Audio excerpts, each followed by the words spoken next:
morning. It's a early morning to get you guys up here trying to create presentations for upper management.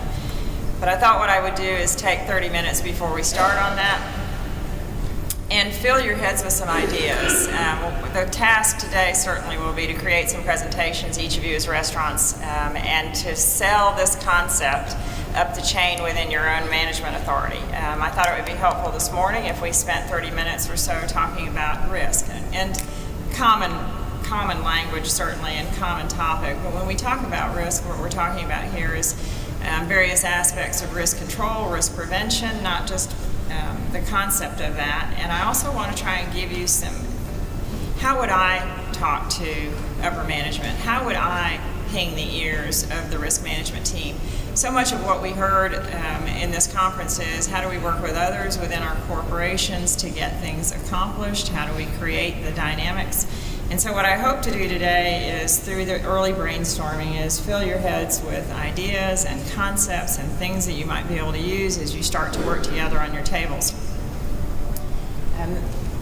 In the introductions, they mentioned that we're a crisis management team. So essentially, we are part of an insurance program that's out there, but we've been doing crisis management with many of you guys over the years, blending with your crisis teams.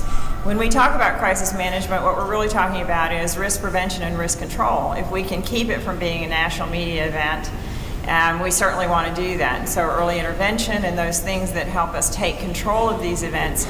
And I can't stress enough, what we're really talking about in the foodborne area is not just letting a general unfolding take place, but what we're really focused on here is how can we, in the very early stages, spot an issue and make it turn out differently. This is really what we're trying to do. And I think that you're going to find with some of the technologies that are starting to evolve, particularly in what we see in hand washing, we may have the opportunity to make things turn out differently. And when you look at what's the mission of health authorities, it's really all about do we understand adequately what the risk is to the public? Has illness in fact stopped? Has the spread of illness in fact stopped? And do we understand what the causes of those issues are? And so many of these tactics and techniques and many of these technologies are starting to come into play, and we're excited about that. So where we start today is a discussion about the fact that it's arrived. And so from a technology standpoint, I think that what we're starting to see is we all know that there's a risk. There's a risk certainly of hand washing. Do we wash enough? Do we wash after certain tasks? Do we have it at the appropriate time? But the question is, how do you quantify it?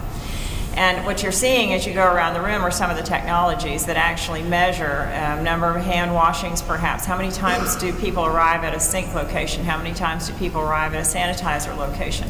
And could we measure as a team? Could we measure as individuals whether or not? And can we keep track of that? And can we, in fact, as we use that technology, also appeal to the better angels within our employees as well through this technology? And we're going to be talking in this presentation about some key things. So obviously we've talked about the scope of increasing risk, but we'll talk about it a little more. Behavior is also going to be something that I hit on. And I have the unique opportunity, because we are handling probably I'd say an average of 5 a week, maybe 20 a month of events. All of us when we blend, all of us in my company, when we blend with your crisis management teams, use the same standard, and that is if you never hear about our brands, as a crisis management team we've done our job. But what I get to do in presentations like this is talk about events that we've been involved with without revealing the names, without revealing the locations.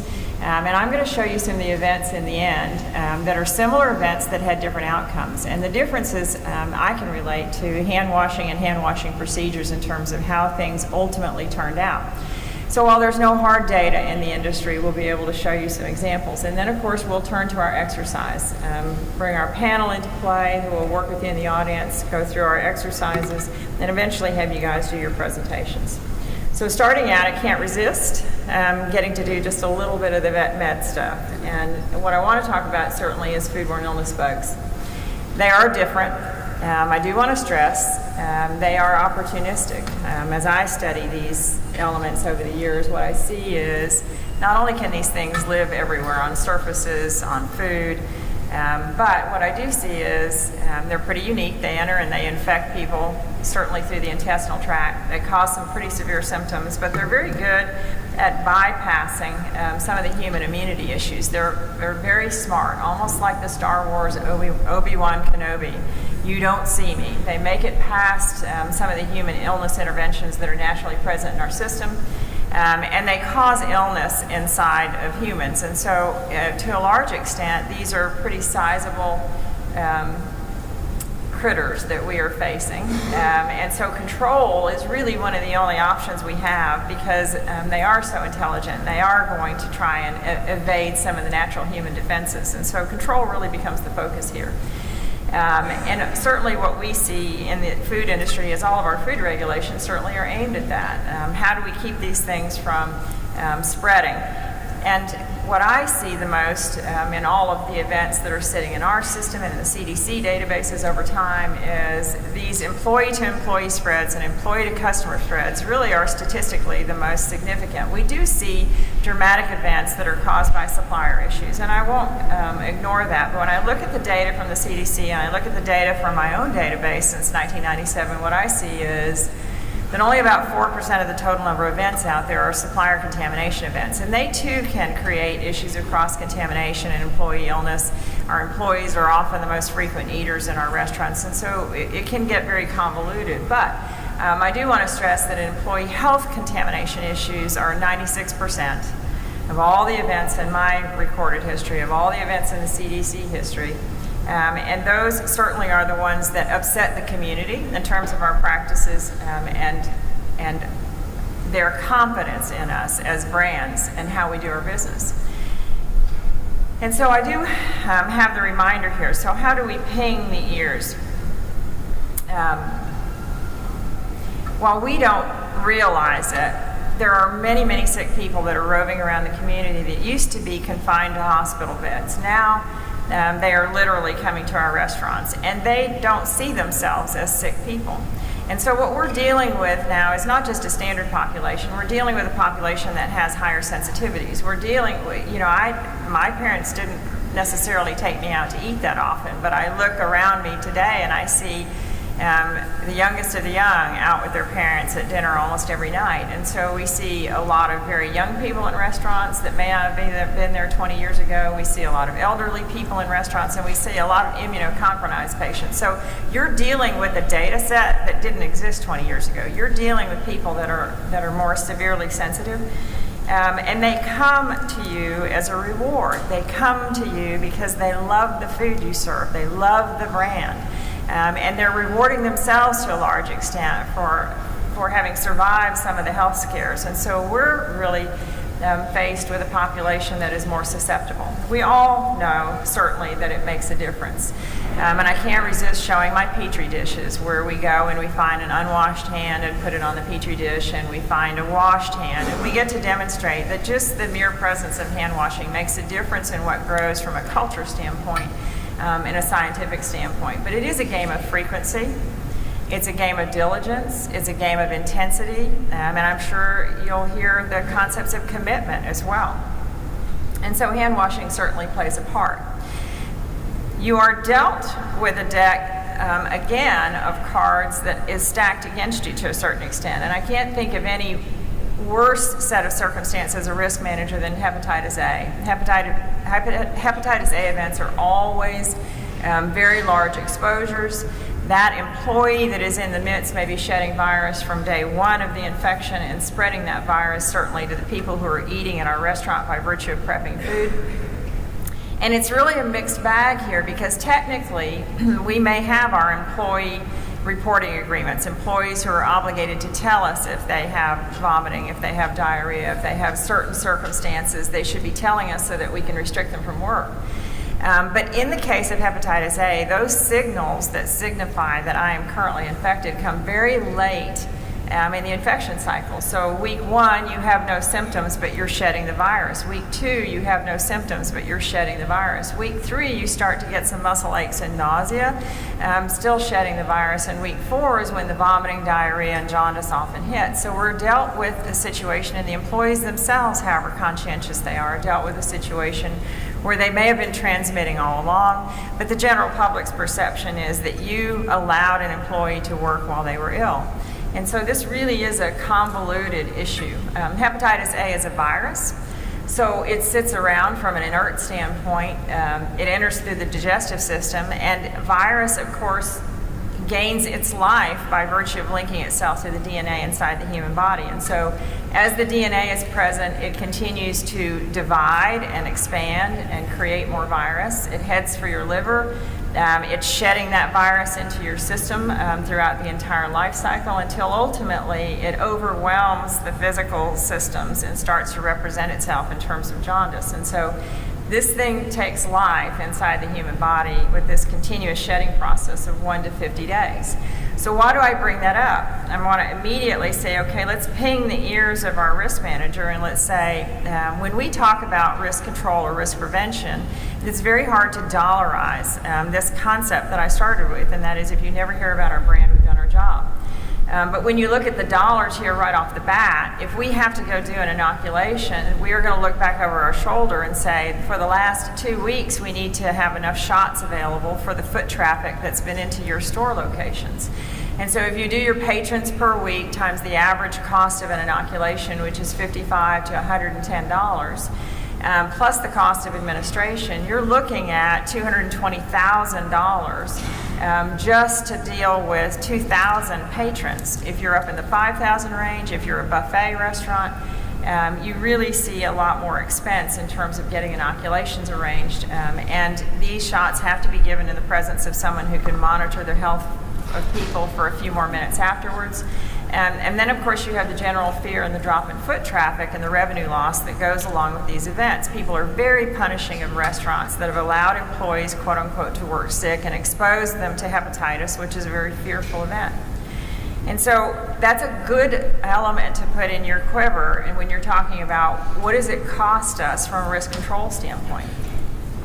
There's a second arrow in the quiver, certainly, when you're talking to risk management, and that is picking up some arguments when it comes to liability. And so I'm going to be talking about hand washing and some of the things we do from a risk management and risk control standpoint in the quality areas that translate into dollars when it comes to the legal liability side. Your risk managers think that way, so it's worth talking and pinging the ears. There's always two waves of media events. The first media event when the health department makes the announcement that we have a public event, we have a number of people who are getting sick at the location, and we're generating this information on a public basis to try and get the public to do something, either report their illnesses or to go and seek treatment like a hepatitis A inoculation. Plaintiffs' attorneys love this as well because they will do a second set of stories because it's an opportunity to collect clients. And so they'll do special interest stories about people who have been affected in some way. And so management is lulled in many cases into the typical reflex. There is no doubt that our restaurants are just overwhelmed with the issues of slips, trips, and falls, these negligence cases, this constant look to the restaurant locations associated with every injury that occurs. But when we talk about foodborne illness, that really is not a negligence claim. It turns into a strict liability claim. And so we have to sort of get out of the method of fraud. Now, the data that I want to talk to you about in terms of picking up some tips certainly comes from somebody we know well. I'm going to have to back up here. I'm a little sluggish. There we go.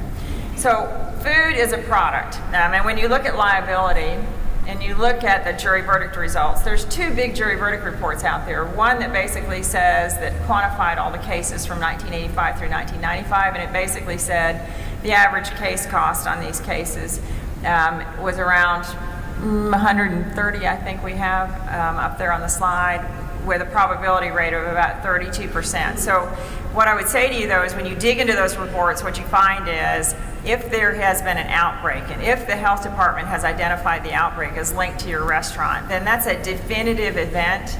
And the win ratios on those cases go up dramatically because here's a report saying it's just like Clue. It happened in the library, it was Colonel Mustard, it was done with a candlestick, it happened at your restaurant, and so it makes these cases go horribly wrong.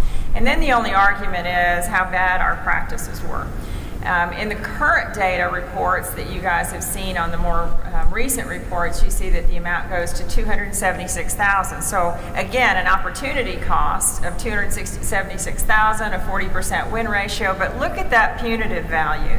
That punitive value is something to think about, the 34% of punitives, and we'll talk about that in a minute. Everyone knows Bill. And so Bill Marler's been out there, Pritzker's been out there. They make these very dramatic stories happen to gin up caseloads for themselves. But he is at a rate now of well over $600 million in awards. And of course, these food outbreaks have the highest attraction for him. And so he basically says that if there is a foodborne illness outbreak, you have violated the law. His favorite thing to say certainly is to talk about the law and how it holds restaurants liable. He believes, and his statements are, that we are responsible if there is an unsafe food or defective product out there. He treats food as a product in the world of product liability, and he basically says that in all 50 states, restaurants are considered manufacturers, and the law holds them strictly liable for the food they serve. So liability really gets to be part of the discussion, and you have to be comfortable, at least not being an expert, but speaking to it and understanding how that works. And so from a liability standpoint, what's the difference between negligence and strict liability? When it's negligence, we get to argue about some elements of fault. When it's strict liability, there's no argument, it belongs to you. There's no required proof of negligence. It happened at your restaurant, you're going to pay some money. The only argument that we have certainly is how much money we're going to pay. And so restaurants become manufacturers underneath these state laws. Strict liability certainly is the way that the law works. And certainly if we touched it last and we added value, then it is our responsibility. Even if it's a product supplier issue, we are going to have to accept the responsibility of the lawsuits. We may drag in some of our suppliers, but they don't get to bypass us. We're squarely in the crosshairs, certainly, of the legal system. We touched it last and we added value. So why am I talking about our practices? When I look at the landscape of loss in a lawsuit, what you see here is, I call it my Pammy Dearest chart of liability. And so below the line are standard damages. These cases are worth a mechanical effect of cash below the line. If you have interrupted somebody's life, it is the cost of the physical injury, it is the cost of the time and the interruption, it is the damages that we've created for them, if it is standard liability.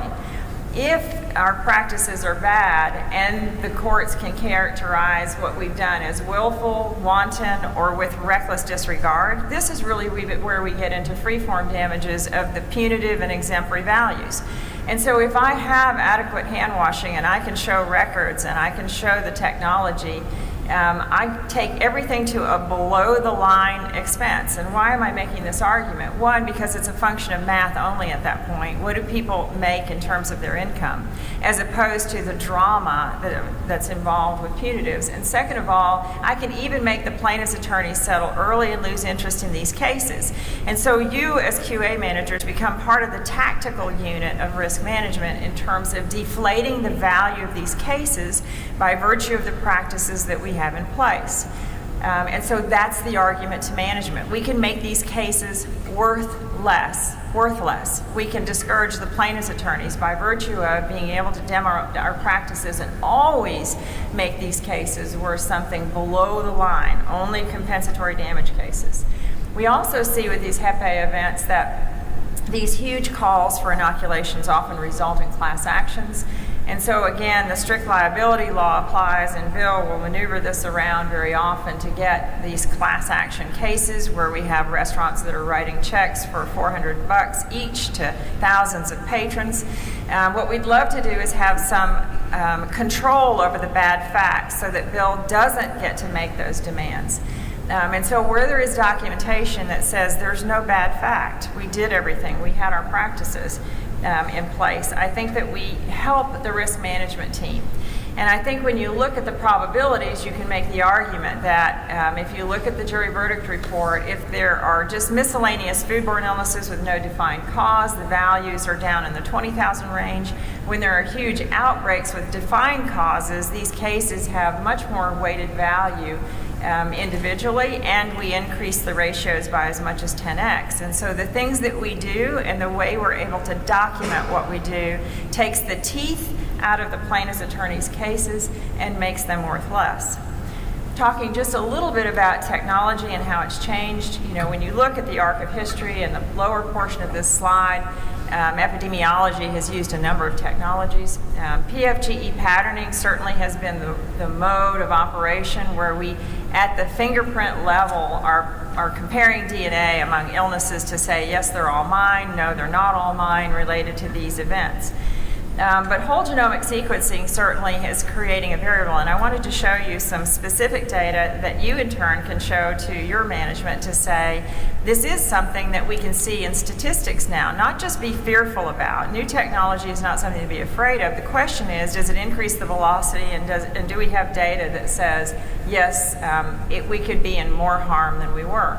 We use listeria in this particular case, and this is a CDC presentation where they show pre-PulseNet, the number of events that were being caught, early PulseNet, the number of events. Once they started the listeria initiative and really focused on it, you see a higher number of events.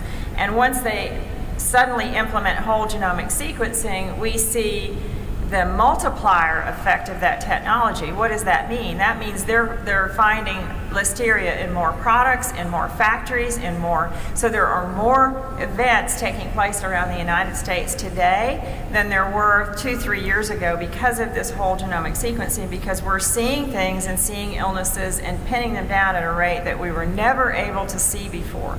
So again, the argument is we are in harm's way with regard to the increase in technology, and the ability through whole genomic sequencing to tie us to events has gone up significantly, and it's worth considering.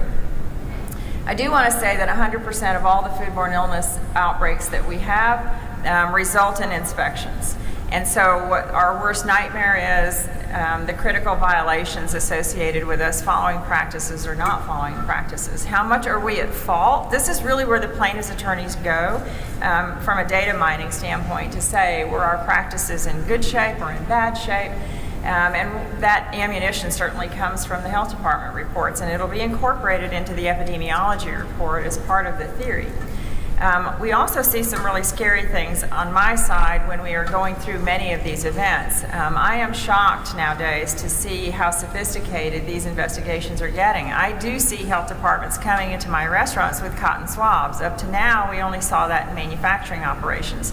But now we see them not only coming in and looking at our employees, taking samples from our employees in terms of health. What do we have the spread of disease coming from our employees, but we also see them sampling food, we see them going through our restaurant operations and doing swabs, and all of that is being tied together from a technology standpoint. And the downside certainly is it adds to the epidemiology report where it ratifies cross-contamination, that we've had inadequate cleaning practices, and so where we've had contaminated food, oftentimes we also get bruised in the epidemiology report because in our handling of that contaminated food, they're able to ratify cross-contamination by virtue of this surface testing. And so we get damned along with the product because we haven't handled it properly or we haven't done those things that are appropriate. And so I picked up a little more data here as we finish up. And what I wanted to give you are some studies as well. And again, what I'm doing with you right now is brainstorming and juicing so that you have some ideas when you're tasked with this. But we started by saying over 96% of these events are caused by employees as the source. And so I went in and I said, okay, how many studies have been done to say what hand washing does for us? And what you find is, in many of the studies, you can quantify that there is at least a 31% drop in diarrheal illnesses associated with good hand washing programs. There's a 58% drop when you're in immunocompromised populations. but the 31% drop I think is a good stat. And I think it's fascinating because when you think of it in terms of cold and flu season, you're only getting a 16 to 21% drop in respiratory illnesses, but you're getting much more bang for your buck when it comes to diarrheal illnesses. So I tried to accumulate a lot of studies for you guys. I also tried to bring in the concepts of how do people learn. You've heard a lot in this conference about how people learn, how do we train them.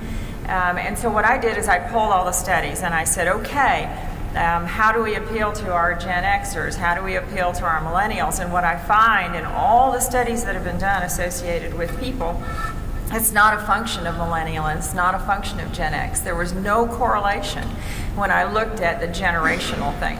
But what I did see is some correlation to upbringing, and there's just basics here. If our girls wash their hands a lot more than our boys do, and certainly race plays some effect in terms of upbringing, I suspect, and you know, we're just now seeing our schools start to emphasize hand washing again. It was a big thing 20 years ago. Now it's a big thing today, but certainly in the interim, we haven't had that, and we have a generation of people. And so when I look at our statistics and I look at all the Shigella events that have come up, every single one of them has been linked to my hiring of high school kids, and it came right from the locker room. And so I think that we see these issues associated with hand washing. And what we found after we looked at all the studies was I always thought that I could go in and make a very emotional case. That what we're doing is feeding grandma, and we might be poisoning grandma, and they surely would then start washing their hands, and the answer is no. That doesn't last long, no matter how convincing I think I am. And what the answer becomes is, it's just as simple as, do you have sinks available, do you have soap available, and do you have very simplistic reinforcement? And so when you look at some of the hand washing technology that's back here, it sort of appeals to this generation of being able to see and to monitor and real-time monitoring and to understand what they're doing in terms of the science of hand washing. So these special visual reinforcements in these studies that I'm citing here, it was as simple as not reminders that say wash your hands. It was simple as arrows on the floor that made them go towards the hand washing sinks, or special logos that made them think about hand washing sinks, and supervisor influence. And so I think that these systems that we're seeing sort of play into all of the things on the right, which are demonstrated variables that improve the frequency of hand washing. And so I guess the last couple things I want to do before we close up is look backwards into our databases and show you some events. And I want to take bad outcomes and good outcomes and show you comparative events. And so I want to start with a norovirus event. Even when you're doing everything right, even when you're monitoring your employees' health to a certain extent, you still could have an external threat. And so in this particular circumstance, we have a regular customer that's at our brand on a basis. He returns from a cruise. He has norovirus. He heads for our store location. He stops to grab his own silverware even on the way in, and he accidentally touches other pieces of silverware, certainly. We don't know at the time that he's a carrier of norovirus as he rolls in the door. He visits with his favorite waitstaff. She's been with him for years. And so she's interacting. He's finishing up his meal. She's clearing the dishes. She's clearing his plates and finishing up his last cup of coffee. And you see this event unfold. In week 1, we have 9 sick guests and 1 ill employee. So we have the customer that comes in that's ill. Within 1 day, we have our own server who's out ill. She returns probably too quickly back in on Thursday, and by Saturday we have 8 customers sick.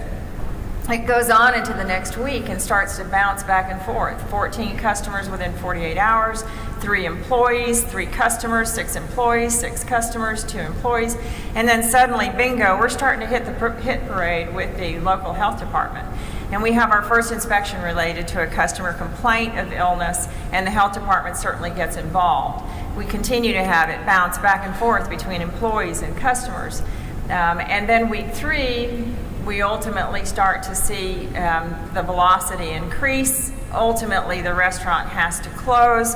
It's closing on the heels of a very dramatic announcement of a death in the community associated with norovirus. We certainly have the media that kicks in at that point, and we have some very intense cleaning going on Sunday, reinspection and reopening. So at the end of all this, we have 100 sick people, we have 8 people who are hospitalized, and 1 person who dies. And of course, in a retirement community, the issues of norovirus and fluid replacement, electrolyte imbalance, aggravates heart conditions, aggravates many of the health conditions of the elderly, and so you end up with a little more severe outcome on an event like this than you otherwise would.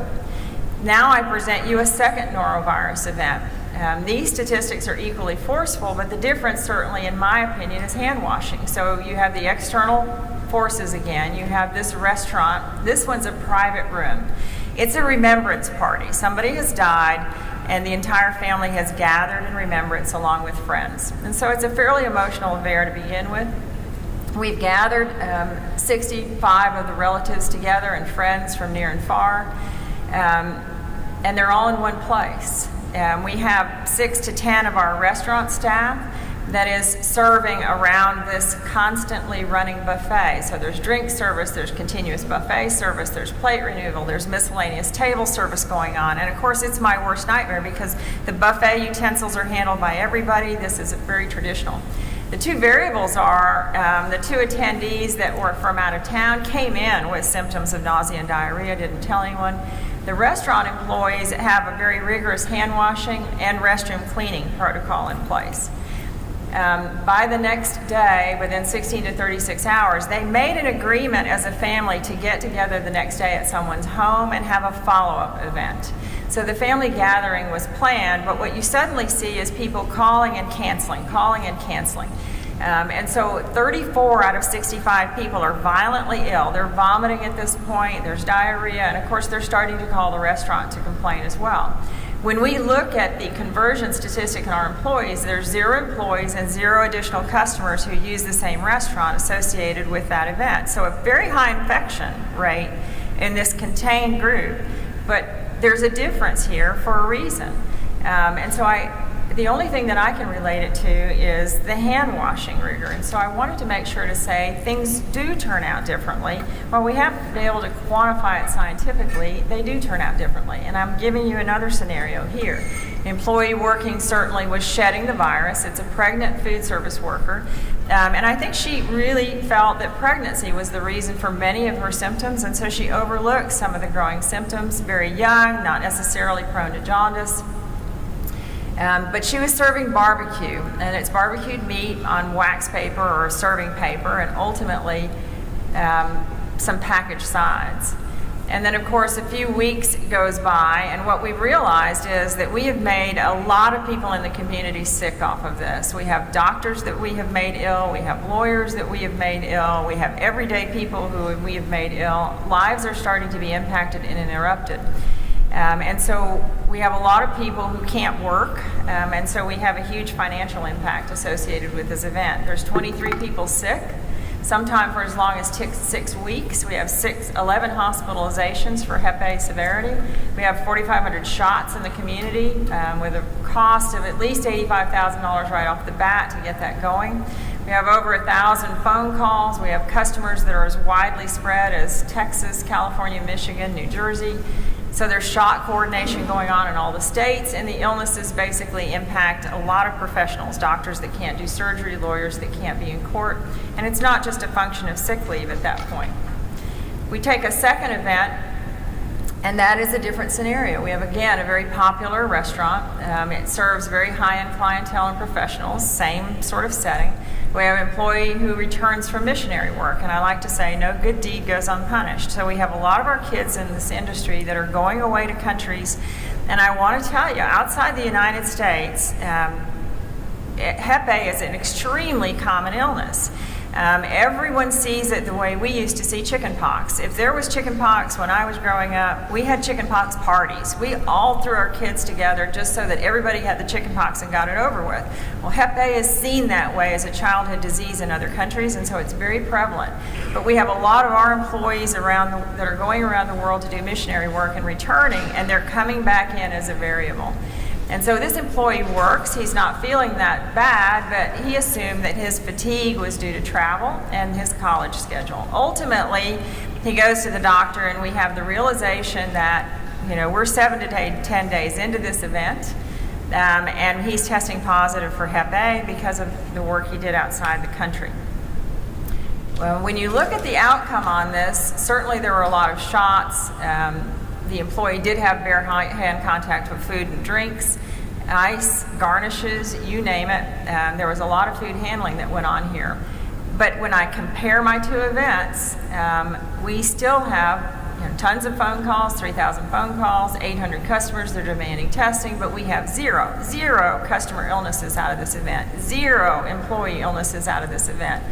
And we have a total of over 100 employees involved. And the only variable that I can come up with was the hand washing protocol employed at the time from those restaurants. So I've shown you 2 events on the Hep A side with a very high penetration of professionals coming to these locations to eat, a very high penetration in the only thing when I look at my databases is our practices.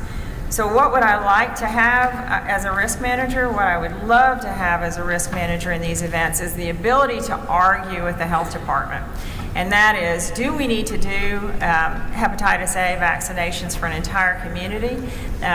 Or have we had adequate hand washing? How do I prove up? And so what health departments are looking for is an assessment of the risk and whether or not the public could have been exposed and whether or not there's ongoing exposure. And so what I would argue back to you is where we can tactically take hand washing out of goals and take hand washing out of culture and convert it to tactical data, I would argue that you can have health departments actually start to look again, as they say they should in the health department regulations, and that is evaluate the employee's job, assess the risk of exposure, and decide whether or not we need to upend a community for a large announcement associated with shots, whether we need to upend a community to monitor your health because you might get sick over the next 2 weeks. All of these things could be used as a risk control tool, and that this argument of being able to show that my employees wash their hands every hour, or being able to show that my employees, down to the name of the employee who had Hep A, washed his hands every 30 minutes, every 60 minutes, every whatever, I would have some hard and arguable data to make a decision about whether or not the public is at threat. And we would have some hard and arguable data when it comes to the lawsuits that come out of that. We would have some hard and arguable data that could be used very tactically in terms of risk control, meaning controlling the outcome and controlling the loss. So what we're going to do next is we are going to move to turn our panel loose here into the audience, and we're going to be talking about exercise number 1. And I guess, Jim, if you want to get everybody started.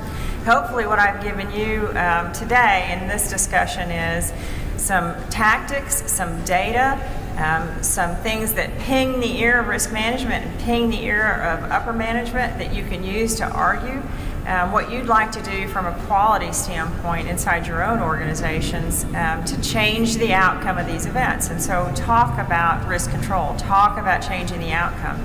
And then we'll see what you guys come up with in terms of other additional ideas, and we'll be moving around the audience.